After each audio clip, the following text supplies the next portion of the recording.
काफी समय पहले की बात है। एक छोटे से गांव में लगभग 80 वर्ष का एक बुजुर्ग आदमी रहता था। उम्र भले ही अधिक हो चुकी थी, लेकिन उसके चेहरे की झुर्रियों में जीवन का अनुभव और आंखों में शांत सी चमक हमेशा दिखाई देती थी। उसके माता पिता बचपन में ही चल बसे थे। इसी कारण किसी को उसका असली नाम कभी पता नहीं चला।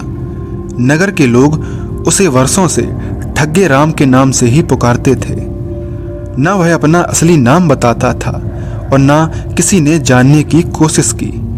नगर के बच्चे उसे छेड़ते हुए अक्सर कहते, ठग्गे राम नाम न पहचान फिर भी सलाम, और सब हंस पड़ते। उसे यह नाम किसने दिया और कब दिया, इसका कोई लेखा जोखा नहीं था। लेकिन एक बात सब जानते थे कि उसे यह नाम क्यों मिला। वह बचपन से ही लोगों को ठगने में माहिर था और बड़ा होते होते इतनी चालाकी सीख चुका था कि उसका सामना करना किसी के बस की बात नहीं थी। जो भी उसके चंगुल में फंस जाता, उसका बेड़ा गर्क होना तय था। इसी कारण पूरे नगर में लोग उसे उसके असली नाम से नहीं, बल्कि उसी डरावने और मशहूर नाम से बुलाते थे, ठग्गे राम। जब वह जवान था, उस समय वह एक मशहूर ठग हुआ करता था। उसकी चालाकी, उसकी बातें और उसकी ठगी की तरकीबें दूर दूर तक मशहूर थीं। लेकिन जैसे जैसे उम्र ढलती गई और जवानी बुढ़ापे में बदलती गई, वैसे वैसे उसके मन में भी परिवर्तन आने लगा। धीरे धीरे उसने ठगी का काम पूरी तरह छोड़ दिया। अब वह किसी को नुकसान नहीं पहुंचाता था। नगर से दूर उसने जंगल के किनारे एक छोटी सी कुटिया बना ली और वहीं रहने लगा। बुढ़ापे में उसका जीवन बिल्कुल बदल चुका था। अब वह राह भटके लोगों को रास्ता दिखाता, भूखों को खाना खिलाता और प्यासों को पानी पिलाता था। इसी दौरान एक दिन शाम के समय दूर रास्ते पर धूल उड़ती दिखाई दी। कुछ ही देर में पता चला कि एक वृद्ध साधु वहां से गुजर रहे हैं। उनके कपड़े ठंड की वजह से भीगे थे, हाथ कांप रहे थे और चेहरा थकान से झुका हुआ था। वे कुटिया के पास आकर धीमी आवाज में बोले, बेटा थोड़ा भोजन मिल जाए, बहुत थक गया हूँ, ठंड भी लग रही है। ठग्गे राम का मन तुरंत पसीज गया। उसने साधु महाराज को बांह पकड़कर भीतर लाया, चूल्हे के पास बिठाया और सूखी लकड़ियां डालकर आग तेज कर दी। धीरे धीरे साधु के हाथों की कपकपी रुकने लगी। ठग्गे राम ने अपने हिस्से का बचा हुआ गर्म भोजन थाली में परोसा और सम्मान पूर्वक उनके सामने रख दिया। साधु महाराज उसकी सेवा भाव देखकर अभिभूत हो उठे, आंखें चमक उठी और उन्होंने कहा, बेटा ऐसा आदर सत्कार बहुत कम लोग करते हैं। तुझे मेरा आशीर्वाद, ईश्वर तेरे पापों को जरूर धुलेगा। खाना खाने के बाद साधु ने विनम्र स्वर में आग्रह किया, यदि अनुमति हो तो मैं आज रात यहीं ठहर जाऊं। राह लंबी है और शरीर साथ नहीं दे रहा। ठग्गे राम ने बिना सोचे तुरंत सिर हिलाया। उसने अपना ही बिछौना साधु को दे दिया और स्वयं कुटिया के कोने में जमीन पर चादर डालकर लेट गया। उसके मन में एक छोटी सी खुशी थी। शायद उसके अच्छे कर्म सच में उसके पुराने पापों को धो रहे थे। रात का समय था। साधु महाराज सोने की तैयारी कर रहे थे। लेटने से पहले उन्होंने अपने बालों के जूड़े से एक छोटी सी पुड़िया निकाली और बड़ी सावधानी से उसे अपने बिस्तर के ठीक नीचे रख दिया। यह सब कुछ ठग्गे राम चुपचाप बड़ी पैनी नजर से देख रहा था। कुछ देर बाद जब साधु महाराज गहरी नींद में सो गए, तब ठग्गे राम धीरे धीरे उठकर बिस्तर के पास पहुंचा। उसने बिना आवाज किए उस पोटली को बाहर निकाला और खोलकर देखा। जैसे ही पोटली खुली, उसकी आंखों में चमक दौड़ गई। अंदर सोने की 100 मोहरें रखी थी। मोहरें देखकर ठग्गे राम कुछ देर तक गहरी सोच में डूब गया। उसके मन में लालच भी उठा और मौका भी साफ दिख रहा था। लेकिन कुछ ही क्षण बाद वह शांत हुआ। उसने पोटली को ज्यों की त्यों वापस उसी स्थान पर रख दिया और फिर आराम से जाकर लेट गया। सुबह होते ही साधु महाराज की आंख खुली। उन्होंने सबसे पहले बिस्तर के नीचे रखी हुई पुड़िया को निकाला। पुड़िया खोलकर देखा, सब कुछ ठीक था। यह देखकर वे निश्चिंत हो गए और मोहरों वाली उस पुड़िया को दोबारा अपनी जटाओं के जोड़े में सुरक्षित बांध लिया। इधर ठग्गे राम सुबह सुबह ही साधु महाराज के लिए भोजन की व्यवस्था कर चुका था। साधु महाराज ने ध्यान से भोजन किया। उनके बाद ठग्गे राम ने भी भोजन किया और दोनों कुछ देर विश्राम करते रहे।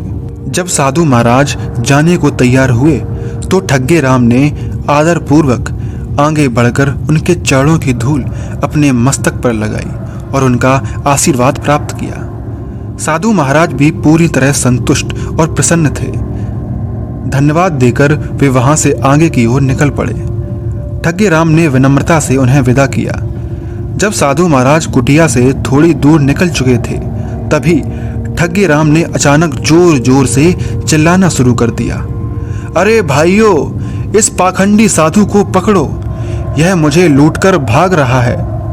उसकी तीखी पुकार सुनकर आसपास के खेतों में काम कर रहे लोग घबराकर दौड़े और रास्ता रोककर साधु महाराज को पकड़ लिया। साधु महाराज कुछ समझ ही नहीं पाए। चौंक कर इधर उधर देखने लगे। तभी ठग्गे राम दौड़ता हुआ उनके पास पहुंचा। साधु महाराज ने शांत स्वर में कहा, क्या हुआ बच्चा, चिल्ला क्यों रहे हो? ठग्गे राम गुस्से से कांपते हुए बोला, अरे बच्चे के बाप, अगर मुझे पता होता कि तू इतना बड़ा पाखंडी है तो क्या मैं तुझे अपनी कुटिया में कभी नहीं ठहराता। अभी कुछ समय पहले पूजा अर्चना में डूबा वही व्यक्ति अब अचानक ऐसे क्रोध और झूठ से भरी बातें कर रहा था। साधु महाराज उसके इस बदले हुए रूप को देखकर हैरान रह गए। साधु महाराज ने कभी स्वप्न में भी नहीं सोचा था कि उनके साथ ऐसा कुछ होगा। वे आश्चर्य से ठग्गे राम को देख रहे थे। उनकी समझ में बिल्कुल नहीं आ रहा था कि यह क्या हो रहा है। साधु महाराज की उलझन भरी नजरें देखकर ठग्गे राम और भी ऊंची आवाज में बोला, अरे पापी दुष्ट, अब तो निकाल दे अपने पाप की पूंजी, कहां छिपा कर रख दी। साधु महाराज असमंजस में पड़े हुए शांत स्वर में बोले, बच्चा, मेरी समझ में तुम्हारी बात बिल्कुल नहीं आ रही। आखिर तुम कहना क्या चाहते हो, साफ साफ बताओ। उनकी बात सुनकर ठग्गे राम गरज कर बोला, ठीक है, अब मैं ही करवाता हूं। मुझे तो कोई दूसरा रास्ता दिखाई नहीं देता। लातों के भूत बातों से नहीं मानते। लोगों, इसकी तलाशी लो। यह सुनते ही वहां खड़े लोग साधु महाराज को पकड़ लेते हैं। कोई समझ नहीं पा रहा होता है कि अचानक यह झगड़ा क्या हो गया। इसी बीच ठग्गे राम तलाशी होने का नाटक शुरू करता है। वह साधु की धोती से लेकर उनकी जटाओं तक टटोलने लगता है। अचानक वह साधु की जटाओं में बंधी हुई पुड़िया निकाल लेता है। लोगों के सामने उसे ऊंचा उठाकर चिल्लाता है, देखो देखो, इस पापी ने कहां छुपा रखी थी यह मोहरों वाली पुड़िया। अच्छा हुआ जो मुझे समय रहते पता चल गया, नहीं तो यह साधु महाराज पता नहीं कहां भाग जाता, तब तो मैं लुट ही जाता। हे भगवान, तूने मुझे बाल बाल बचा लिया। साधु महाराज स्तब्ध खड़े सब देख रहे थे। उन पर लगाया गया हर आरोप झूठा था, पर उन्हें बोलने का कोई अवसर ही नहीं दिया जा रहा था। लोगों ने साधु महाराज को रगे हाथों पकड़ लिया था। कम से कम उन्हें ऐसा ही लगा। साधु महाराज ने अचानक हुए हंगामे में अपनी सफाई में कुछ नहीं कहा और उनकी यही चुप्पी लोगों के शक को और पक्का कर गई। सबको यकीन हो गया कि साधु महाराज ही चोर है। इसी भ्रम में वे साधु को बुरी बुरी गालियां दे रहे थे और तरह तरह के ताने सुना रहे थे। कुछ देर शोरगुल करने के बाद लोग धीरे धीरे अपने अपने घरों को लौटने लगे। उधर ठग्गे राम मोहरों की पुड़िया लेकर अपनी कुटिया में गया और भीतर जाकर उसे अच्छी तरह छिपा दिया। थोड़ी ही देर बाद वह बाहर निकला और ऐसा दिखाने लगा जैसे कुछ हुआ ही नहीं। वह बड़े उत्साह और बनावटी श्रद्धा के साथ साधु महाराज का स्वागत करने लगा, मानो वही उनका सच्चा भक्त हो। फिर वह बड़े विनम्र स्वर में साधु महाराज से दोबारा भोजन करने की प्रार्थना करने लगा। ठग्गे राम के इस अचानक और बिल्कुल उल्टे बर्ताव को देखकर साधु महाराज दंग रह गए। उन्हें समझ नहीं आया कि अभी कुछ ही क्षण पहले अपमान करने वाला व्यक्ति अब इतने सम्मान से कैसे बोल रहा है। साधु महाराज ने शांत स्वर में ठग्गे राम से कहा, ठग्गे राम, मैं तो पूरी रात तुम्हारी कुटिया में सोया था। अगर तुम चाहते तो आराम से मेरी मोहरों की पुड़िया ले सकते थे। इतना नाटक करने की क्या आवश्यकता थी?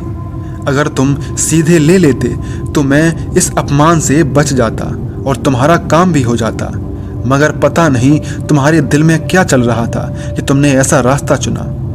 ठग्गे राम ने हंसते हुए जवाब दिया, लेकिन साधु जी, तब मैं चोर कहलाता और मुझे चोरी से बहुत नफरत है। साधु महाराज ने कहा, तो क्या यह जो तूने छल करके पुड़िया ली, यह चोरी नहीं हुई? तो इसे क्या कहते हैं? चोरी और सीना चोरी दोनों एक ही बात है। ठग्गे राम ने आंखें तर्रेरी और बोला, नहीं साधु महाराज, मैं चोर नहीं हूं। मैंने जीवन में कभी चोरी नहीं की। मेरा काम ठगी है और मैं अपना काम पूरी ईमानदारी से करता हूं। आगे से अगर किसी ने मुझे चोर कहा तो अच्छा नहीं होगा। उसकी आवाज अब गुस्से से कांप रही थी। फिर वह और तीखे स्वर में बोला, साधु महाराज, मैं आपकी असलियत अच्छी तरह जान गया हूं। आप साधु नहीं, साधु के वेश में छिपा एक चोर हो। कल रात जब मैंने आपकी सोने की मोहरें छुपाते हुए देखा, तभी मुझे शक हो गया था। एक सच्चे साधु के पास इतने सोने के सिक्के कैसे हो सकते हैं? सच्चे साधु के मन में इतना लालच नहीं रहता। ठग्गे राम आगे बोला, और आधी रात जब मैंने आपकी जटा को छुआ तो मुझे पता चल गया कि आपके बाल नकली हैं, यानी आप साधु का वेश बनाकर घूम रहे थे। तभी मुझे पूरा मामला समझ आ गया। ठग्गे राम की बात सुनकर साधु महाराज के पास कोई उत्तर नहीं था। उनकी पोल खुल चुकी थी और अब कहने के लिए कुछ बचा ही नहीं था। कुछ देर बाद साधु महाराज चुपचाप वहां से चल पड़े। रास्ते भर बार बार ठग्गे राम की बातों और उसकी तथा कथित ईमानदारी के बारे में ही सोचते रहे।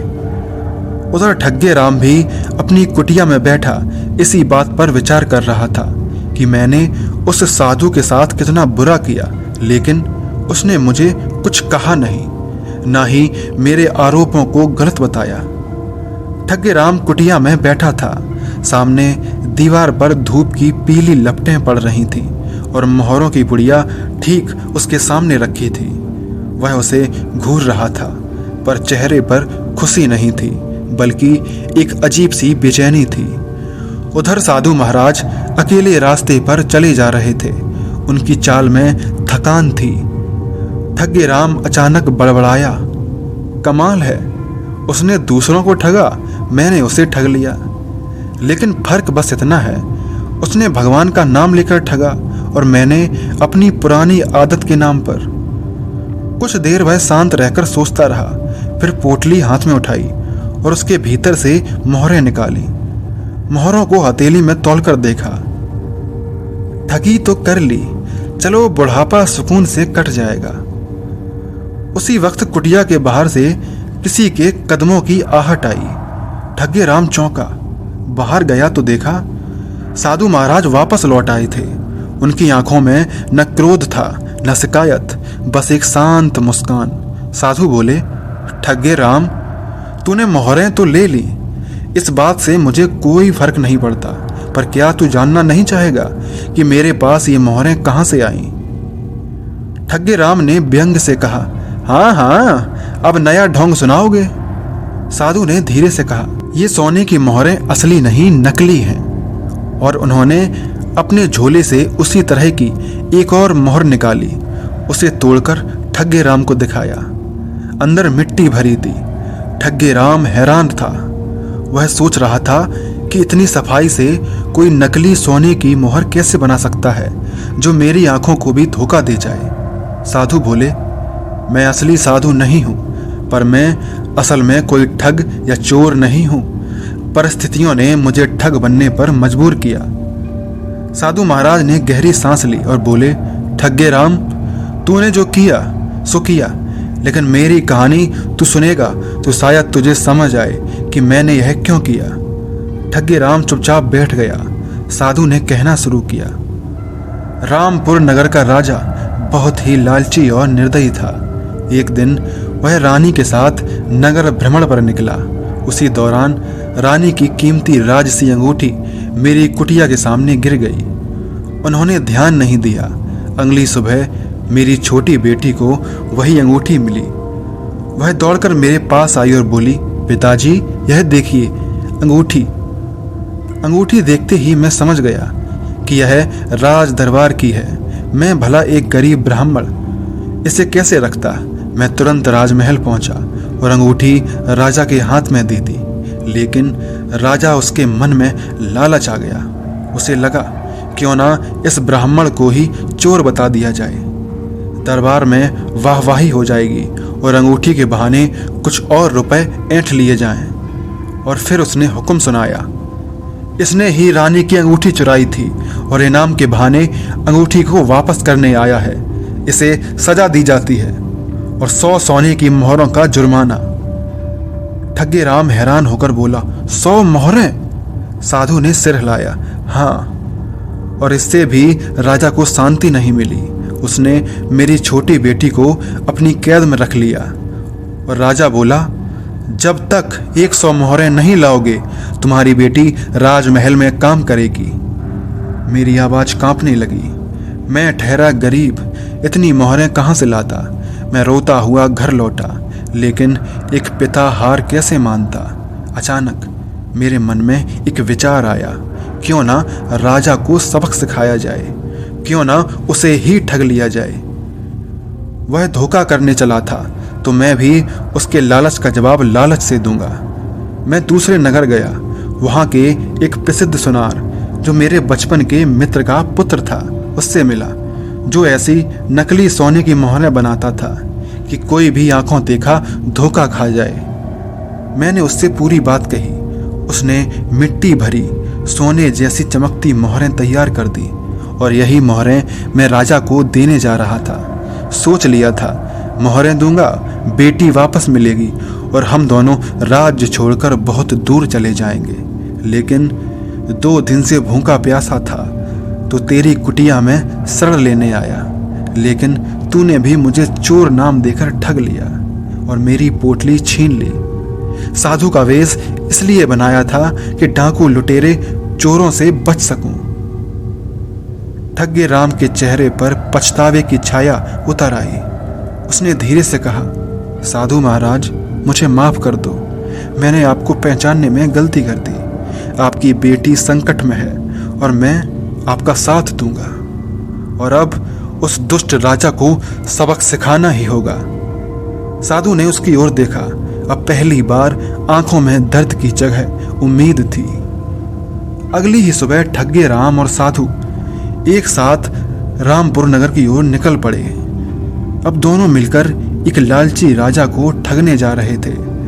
ठग्गी राम और साधु महाराज जैसे ही रामपुर पहुंचे, दरबार के बाहर खड़े पहरेदार उन्हें देखकर हंसने लगे। अरे भैया, आज तो दोनों मिलकर कुछ बड़ा ही काम करने आए हो। ठग्गी राम मुस्कुराया। दोनों अंदर गए। राजा अपने सिंहासन पर डकार लेते हुए बैठा था, जैसे अभी अभी 7 पराठे खाकर आया हो। उसने साधु को देखकर नाक सिकोड़ ली। अरे तू वापस आ गया? क्या 100 मोहरें लेकर आया है? तभी ठग्गी राम आगे बढ़ा।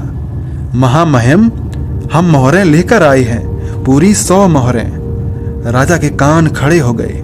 लालच की चमक आंखों में तैर गई।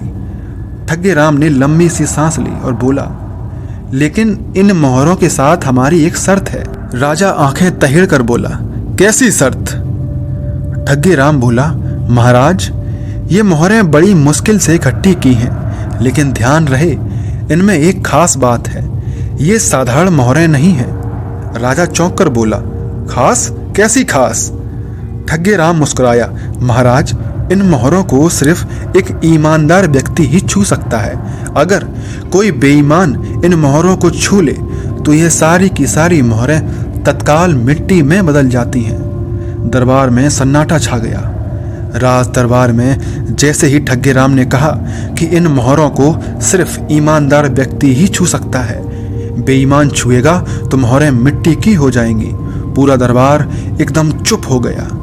राजा ने ठोड़ी ऊपर उठाकर कहा, अगर ऐसा है तो पहले मेरे दरबारी इन मोहरों को परख लें। सबसे पहले सेनापति को बुलाया गया। वह आगे आया, मोहरों की ओर हाथ बढ़ाया, लेकिन मोहरों के पास पहुंचते ही जैसे उसके पैरों में कंपकपी आ गई। उसने तुरंत हाथ पीछे खींचकर कहा, महाराज, मैं तो युद्ध लड़ सकता हूं, पर यह जादू टोने से मेरा कोई वास्ता नहीं। दूसरे मंत्री ने मजबूरी में हाथ जोड़ दिए, प्रजा की सेवा ही काफी है महाराज, मोहरों को छूना मुझसे नहीं होगा। तीसरे ने पसीना पोंछकर कहा, स्वास्थ्य अच्छा नहीं है महाराज, अचानक हाथ कांप जाएं तो मोहरें मिट्टी की बन जाएंगी, बदनामी तो मेरी होगी। कुछ ही पलों में पूरा दरबार बिल्ली की तरह चुपचाप पीछे हट चुका था। अब सबकी नजरें रानी पर टिक गईं। रानी ने मोहरों को ध्यान से देखा, फिर बोली, मैं महाराज की धर्म पत्नी हूं, मेरी ईमानदारी की परीक्षा लेना उचित नहीं। और वह भी एक कदम पीछे हट गई। अब दरबार में सवाल उठने लगे, महाराज ही तो हमारे सबसे ईमानदार हैं, यदि वे छुएंगे तो मोहरें जरूर सोने की ही रहेंगी। ठग्गे राम ने भी बड़ा सम्मान दिखाते हुए कहा, हम सभी जानते हैं महाराज जितने न्यायप्रिय और सच्चे हैं, वे छुएंगे तो मोहरें चमक उठेंगी। राजा की हालत खराब। उसके मन में अचानक एक ख्याल कौंधा, अगर मैं बेईमान निकला और मोहरें मिट्टी की हो गईं तो पूरा राज्य क्या सोचेगा। उसका हाथ कांपने लगा। वह मोहरों के बिल्कुल पास तक गया, हाथ हवा में अटका, लेकिन छूने की हिम्मत नहीं हुई। अंत में उसने हाथ पीछे कर लिया और जोर से बोला, इन मोहरों को छूने की आवश्यकता नहीं है, मैं साधु की ईमानदारी पर विश्वास करता हूं। राजा ने तुरंत घोषणा की, यह मोहरें साधु को वापस कर दी जाए और उसकी बेटी को अभी इसी क्षण रिहा किया जाए। सैनिक भागते हुए गए और साधु की बेटी को दरबार में ले आए। साधु की आंखों में आंसू थे, ठग्गे राम की आंखों में जीत की चमक। राजा ने साधु को शीघ्र ही मोहरें और उसकी बेटी को वापस किया और दोनों दरबार से बाहर निकल गए। राजा की जान में जान आई। राजा अपने भारी मखमली सिंहासन पर धम्म से बैठते हुए मन ही मन लंबी सांस ली और बड़बड़ाया, हाय राम, जान बची तो लाखों पाए। उसके माथे का पसीना अभी भी टपक रहा था। वह सोच रहा था, अगर मैं मोहरें छू लेता और वो मिट्टी की बन जाती तो मेरी ईमानदारी का भांडा वहीं फूट जाता, सारा दरबार मेरे ऊपर हंसता और रानी तो साल भर ताना देती रहती। इतना कहकर राजा ने तुरंत हुक्म दिया, दरबार समाप्त, आज कोई और परीक्षा वीक्षा नहीं, मैं अपने कक्ष में विश्राम करूंगा। दरबारी एक दूसरे को देखकर मुस्कुरा रहे थे, क्योंकि आज पहली बार सबने एक लालची राजा को डरते हुए देखा था। साधु ने ठग्गे राम का आभार प्रकट किया और सब लोग खुशी खुशी अपने रास्ते निकल गए। तो दोस्तों, आपको यह कहानी कैसी लगी? और हाँ, एक बात जरूर बताइएगा, आप ठग्गे राम की जगह होते तो क्या करते? और हाँ, आप यह कहानी ब्रह्मांड के किस ठगों की दुनिया से देख रहे हैं? कमेंट में लिखकर बताना बिल्कुल मत भूलिएगा। कहानी सुनने के लिए बहुत बहुत धन्यवाद। फिर मिलेंगे एक नई ठग की कहानी के साथ। तब तक मुस्कुराते रहिए और ठग हो या लालची राजा, सबसे सावधान रहिए।